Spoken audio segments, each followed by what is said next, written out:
Boa tarde, galera. Professor Adriano, tudo bem? Espero que sim, né? Estamos passando aí por um perrengue, tomara que seja momentâneo isso, né? Estou postando esse vídeo aqui, né? Eu já tinha postado há uns 2 dias atrás, falando que a gente ia achar um meio de como resolver aí as aulas, né? Como repassar o conteúdo. Vocês, obviamente, ontem fizeram uma live com o professor Roberto, que instruiu vocês aí da melhor forma possível, né? Sigam o passo a passo lá da agenda Google, né?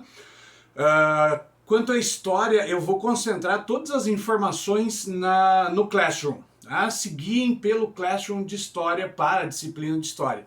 Tá? E, obviamente, acompanhem lá o Google Agenda, que vai estar tudo explicadinho lá.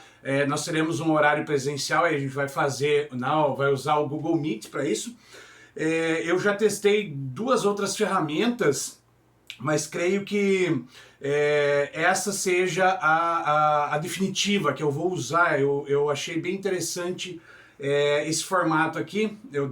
Fiz uma engembração aqui em casa com o televisor e o computador, e aí vamos testar e vocês serão as cobaias. Olha só, na semana passada a gente começou a falar sobre a civilização romana, né? Então a primeira parte aqui eu vou passar um pouco mais rápido, até para não ficar tão longo assim o vídeo. Tá? Hoje a gente vai fazer a aula 9, a gente não vai ver todo o Império Romano, a gente vai ver até as consequências lá das guerras púnicas. Aí depois a gente retoma na aula 10, né? Faz um gancho com essas consequências e termina a aula 10. Depois, né, a gente vai seguindo assim até quando a gente retornar para o colégio, tá? Qualquer dúvida, né, manda e-mail adriano.denardi@ielusk. Lembrem-se, para usar o Classroom vocês vão ter que logar com o @ielusk de vocês. Passem os caminhos para os coleguinhas aí, para que eles possam fazer também uso, né, do Classroom e das ferramentas disponibilizadas aí pelo @ielusk, tá? Então, a nossa aula, a aula 9, se você quiser abrir a apostila, ou então pode acompanhar pelos tópicos que estão aí junto com o vídeo nas aulas de Roma, né? Então, a gente viu na semana passada, né, que a Itália, a Roma, né, ela está localizada aí na Península Itálica. Você pode observar aqui, né, Roma nasce como uma pequena cidade e aí aos poucos ela vai se transformando aí em uma grande civilização. Né? Eles vão aumentando aí, conquistando terras. Lembrando que Roma, né, é uma nação aí bastante expansionista. A guerra, né, as guerras de expansão são algo cruciais para os italianos, né, ou para os romanos nesse caso aí, que vão, no final das contas, ter um dos maiores impérios em extensões territoriais jamais vistas. Né? Então aqui, ó, a Península Itálica, né, está aqui. Roma nascerá às margens do rio Tibre, né, caracterizado aí por um solo bastante fértil na região ali. A agricultura sempre foi um mote, né? Roma, lembrando que possuir terras em Roma era status de poder, então terra gera renda, né, através da agricultura. Em todos os períodos da história romana, as terras serão importantes. Né? O litoral era pouco recortado, então não havia um comércio muito grande num primeiro momento em Roma. Lembre-se que isso vai mudar. Os 3 principais, né, povos a estarem ali em Roma, né, são etruscos aqui ao norte, né, os latinos aqui ao centro, né, e os gregos aqui no sul, né, da Península Itálica. Lembrando que os gregos estão aqui por conta exatamente das da segunda diáspora, né, quando eles chegam, e vão exercer uma enorme influência no que tange aí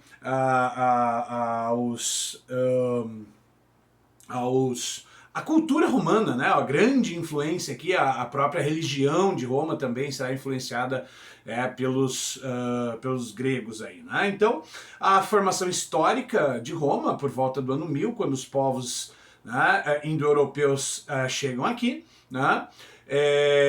Mas, né, a versão aí usada até pelos historiadores romanos, né, é a fundação lendária, aí, a fundação de Roma aí, por Rômulo e Remo, né, que a gente conversou em sala, então não vou explicar isso de novo até para o vídeo não se estender demais. Né? Lembrando que mão de obra escrava, né, as guerras de expansão vão garantir cada vez mais escravos para Roma, tá? Aqui a historinha do Rômulo e do Remo, né, que a gente falou em sala, a imagem da loba aqui, extremamente conhecida, né, amamentando aqui os dois meninos, tá?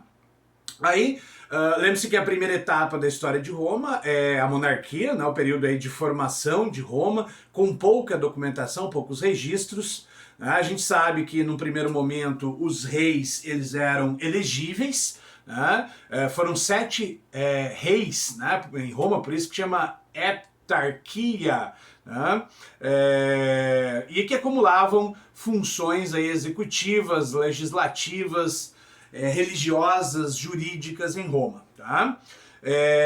Quem aconselhava lá o rei, né, era um senado, o conselho dos anciãos, lembrando que esses anciões eram em sua totalidade aqui latinos, né, mas latinos ricos, os chamados patrícios, né, aquela nobreza de sangue lá, né, lembrando que a questão da hereditariedade em Roma também era bastante grande, né, havia um apreço.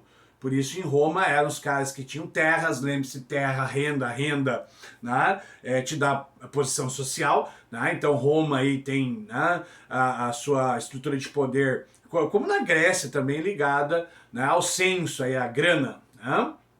Vimos os clientes e os plebeus, e por fim, os escravos aqui, que eram poucos, né, escravos obtidos nas guerras, ou então, né, escravos por dívida. Quando você não pagava as suas dívidas, você se tornava escravo do seu credor. Lembrando que num primeiro momento aqui, os escravos eram poucos. Os plebeus, em sua maioria, eram pequenos camponeses, pequenos artesãos e comerciantes. Tá? No ano de 509, aquela elite patrícia, até com, né, um apoio aí por parte da plebe, vão derrubar o rei Tarquínio III, a quem eles chamaram de O Soberbo, num golpe de estado aí em 509, né? Vão tirá-lo do poder aí, e vão estabelecer em Roma aí a tal da res publica, né? Um sistema administrativo e patrimonial aí, né? A República Romana, lembrando que res, coisa pública, né? O bem comum. Esses caras vão dizer, olha, lá na monarquia tudo pertence ao rei, né? Ele concentra. Não, a gente é legal, a gente quer cuidar de todos. Então, por isso essa ideia, é óbvio que era uma justificativa apenas, né, de bem comum. Teoricamente deveria ser isso, teoricamente. Mas a gente vai ver que não é bem assim, né? Essa República Romana aqui também, né, ela era bastante desigual. Só frisando, nós falamos isso em sala, lembre-se, Roma não era uma democracia, né? Roma era uma oligarquia, uma plutocracia. Quem tinha mais renda, né, mais dinheiro aí, mais posses, que acabava, né, dominando aí o cenário político. O Estado não é patrimônio do governante, teoricamente ele é de todos. O que obviamente vai gerar mais adiante ali um negócio chamado patrimonialismo, né? Os caras, os senadores, que eram todos patrícios, vão acabar se utilizando, né, dos bens do Estado, né? Como é que funcionava a estrutura aí? Você tinha basicamente, né, os cargos nomeados e os cargos eletivos. Né? Quem presidia o Senado eram 2 cônsules, né? Era um cargo eletivo aí, né? Eles eram as autoridades máximas de Roma, do Senado romano, né? presidiam e deliberavam, né, o Senado, que era o principal órgão de poder de Roma.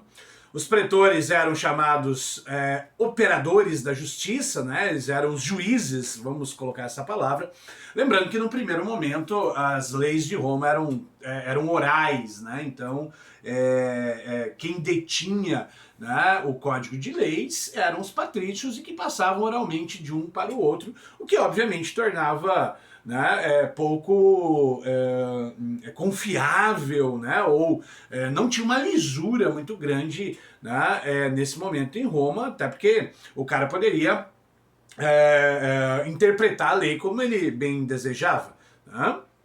O censor era um cargo aí, os censores, né, tudo no plural aqui, porque, né, eram vários juízes, eram vários censores.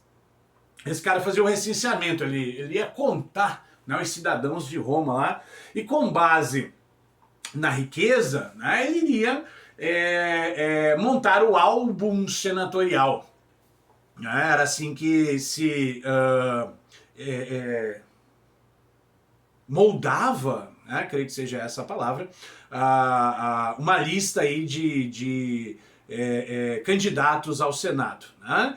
Ele também fiscalizava a conduta moral dos cidadãos, lembre-se, por isso você vai ter a palavra censura também, ele censurava aí os cidadãos que não agiam corretamente. Né?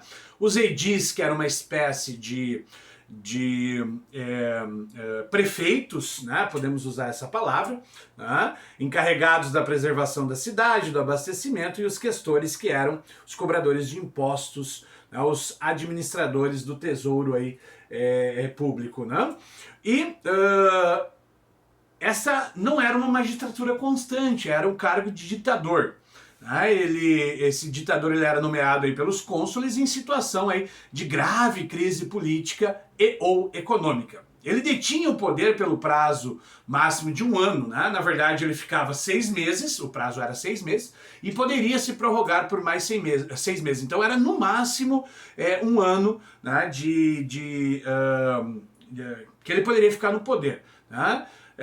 E o período, né, depois do período ele seria julgado por seus atos, ele, né, iria ser cobrado de alguma forma aí, né, pelos senadores, né, iam ver como é que ele se comportou lá. O Senado, então, como a gente já havia falado, era o mais importante órgão de poder de Roma. Durante toda a República, né, os senadores eles eram vitalícios, né, ficavam lá então até morrer, né, fiscalizavam os cônsules, controlavam a justiça, as finanças públicas e as questões religiosas também, né, eram deliberadas pelo Senado, dirigiam a política externa, então praticamente eles controlavam tudo. Né? A Assembleia dos Centuriatos, né, então ela representava aí o exército romano. Você deve lembrar que aqui, ó, no princípio da República, os plebeus eles não possuíam direitos, mas depois eles vão, né, adquirindo direitos aí. Então nós teremos, por exemplo, aqui, ó, 95 centúrias plebeias e 98 centúrias patrícias. Lembra que esse nome centúria porque os romanos sempre se organizavam militarmente em batalhões de 100, né? Quem comandava era o centurião, por isso a centúria. Então, no começo eles não tinham poder, mas depois eles vão acabar, né, ganhando poder. Né? Essas assembleias centuriais aí, elas deliberavam, né?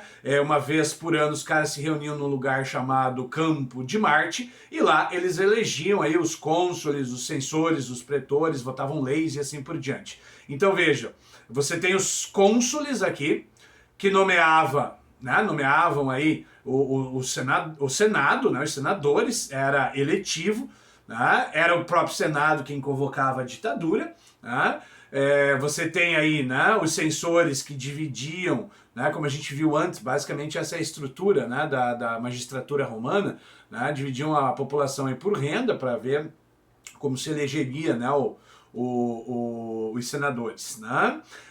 Os questores, né, que eram os tesoureiros aí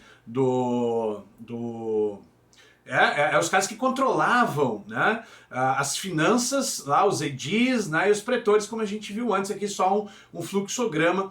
Isso aqui vai estar lá para vocês disponível no Classroom. Eu fiz algumas modificações porque eu estou lendo um outro livro sobre Roma que me pareceu mais interessante, tá? Lembrando que esses caras aqui elegiam também os tribunos da plebe, tá? Falando nisso, os tribunos da plebe, a gente vai entender como é que eles aparecem na história aí, ó, tá? Então, lá no início da República, os plebeus eles não tinham direitos, mas, claro, esses caras eram os soldados, eram os caras que trabalhavam, que produziam em Roma. Eles chegou um momento, né, que esses caras eles vão se rebelar contra os patrícios e há uma grande tensão em Roma, né? Os plebeus, muitos plebeus ameaçam sair de Roma, né? Alguns autores vão chamar de greve geral essa revolta aí do Monte Sagrado, né? Então os caras cruzam os braços e falam assim, ó, a gente não vai mais defender Roma, a gente vai montar outra cidade, a gente vai embora. Então, né, os tribunos da plebe aparecem dessa maneira. Por quê? Os patrícios veem a necessidade, né, de dar uma colher de chá, por assim dizer. Eles precisam dar alguns benefícios aos plebeus. Então, né, os tribunos da plebe começam 2, depois 5, até chegar a 10, o número de tribunos da plebe. Aí, ó, os tribunos da plebe eram eleitos por um ano, né, para representar e defender aí as reivindicações dos plebeus ante o Senado. Né, eles têm o poder legislativo, né, de legislar quanto à classe dos plebeus, né, e eles possuíam poder de veto sobre o Senado e também imunidade parlamentar. Né, ele não poderia ser tirado do poder enquanto tribuno da plebe. Né? Mais tarde vem a lei das 12 tábuas, foram as primeiras leis escritas de Roma, lembre-se, né? Vai estabelecer aí uma isonomia jurídica, isonomia, igualdade, né? Entre patrícios, plebeus, todos os cidadãos são iguais perante a lei na concepção de Roma a partir de então. Né? E lembre-se que chama lei das 12 tábuas porque os caras vão fixar lá no mercado público, no fórum, né, literalmente em 12 tabuetas, todas as leis desenvolvidas pelos chamados de decêmviros aqui, os 10, né, patrícios que vão controlar Roma, né? Ou melhor, elaborar as leis, perdão. Tá? Em 445, nós teremos a lei de Canuleia. Lembre-se que eu frisei, né, tanto a lei Canuleia quanto as leis licínias, elas têm a ver com a expansão econômica e o enriquecimento aí, né, da classe dos plebeus, que começam a pleitear aí uma ascensão social, né, porque eles passam a enriquecer.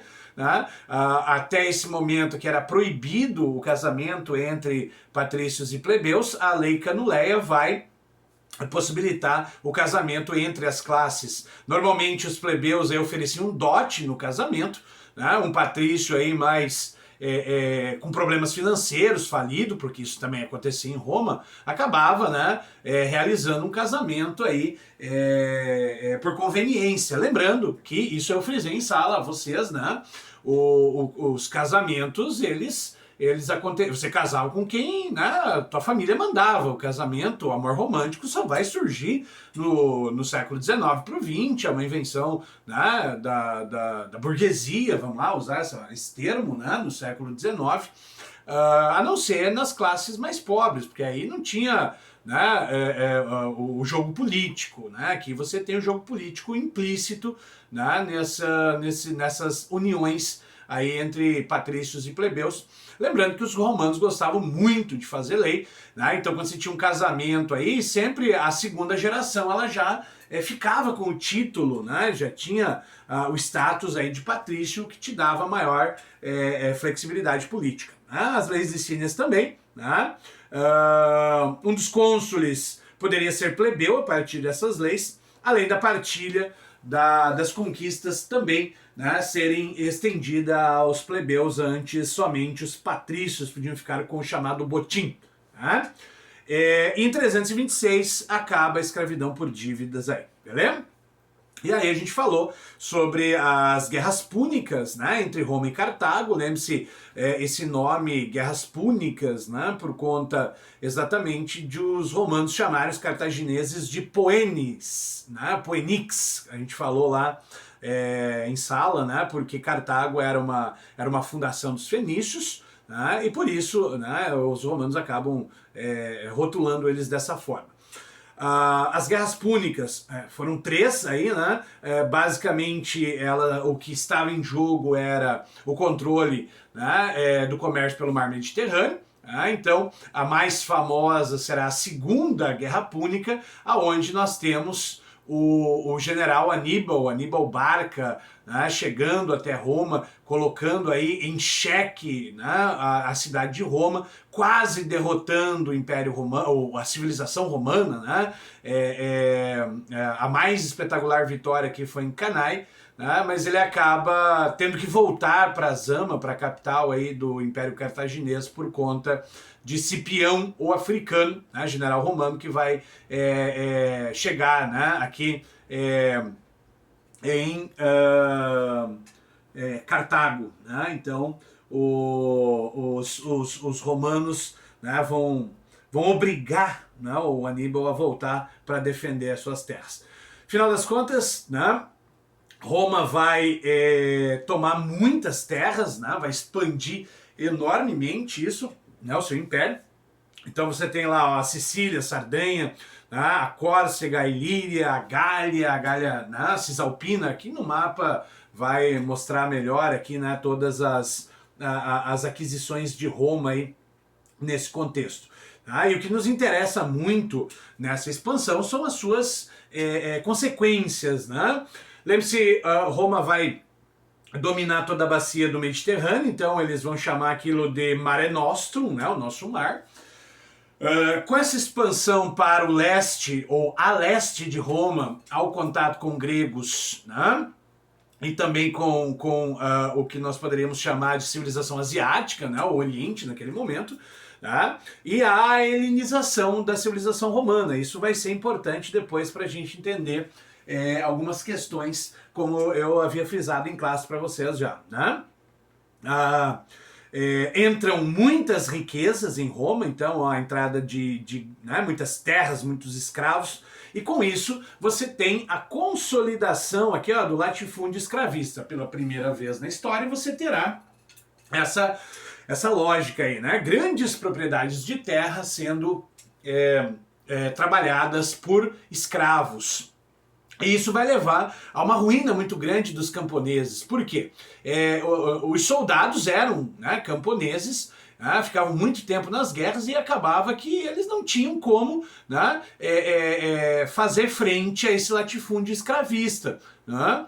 Então, eles acabavam, né, indo à falência, né, porque não conseguiam, né, concorrer com os latifúndios. Isso causará um enorme êxodo rural em Roma. Lembre-se, a galera vai para as cidades, para as urbes nesse momento aí. Né? Então, isso será uma das grandes consequências das guerras púnicas. Nós temos também aí o empobrecimento, né, por conta desse êxodo rural. O que o cara vai fazer na cidade? Ele não tem um emprego fixo. Né? Basicamente, esses caras vão virar soldados. Só que lembre-se, as guerras são sazonais em Roma, não era constante. Né? As guerras, elas eram muitas, mas elas eram sazonais. Então o cara só recebia também sazonalmente aí pagamento. Tá? Então isso nós temos aí um empobrecimento de grande parte da plebe, o que causará sérios problemas econômicos posteriormente. Tá? E também nós temos, né, o expansionismo romano. Por que Roma vai expandir tanto? Qual é o desejo de Roma ao expandir? Né? Principalmente controlar a inflação. Mais terras, mais produção tende a estabilizar os preços. Então, por isso, Roma, né, ansiava tanto por expandir, por conquistar terras. Isso a gente vai ver um reflexo social muito grande, né, com os patrícios, né, ainda no topo aí da pirâmide social, né, uma nobreza de sangue. E a grande diferença será aqui, ó, na classe dos plebeus. Lembre-se, os patrícios em Roma, como também os eupátridas lá na Grécia, eles eram afeitos ao ócio. né? Então eles se recusavam a negar o ócio, lembra? Então, né, o comércio acabava ficando aí, né, com plebeus, e há uma classe de plebeus, óbvio, é a menor parte, né, que vai se beneficiar muito do comércio, né? E os plebeus que enriquecem são chamados de homens novos. Então, a semântica já explica, né? São novos homens por terem enriquecido, né? Os clientes continuam a sua relação de dependência com o patrono, lembra que a gente falou isso em classe, né? E a maior parte dos plebeus aqui, ó, proletários, plebeus empobrecidos que formavam a base do exército romano.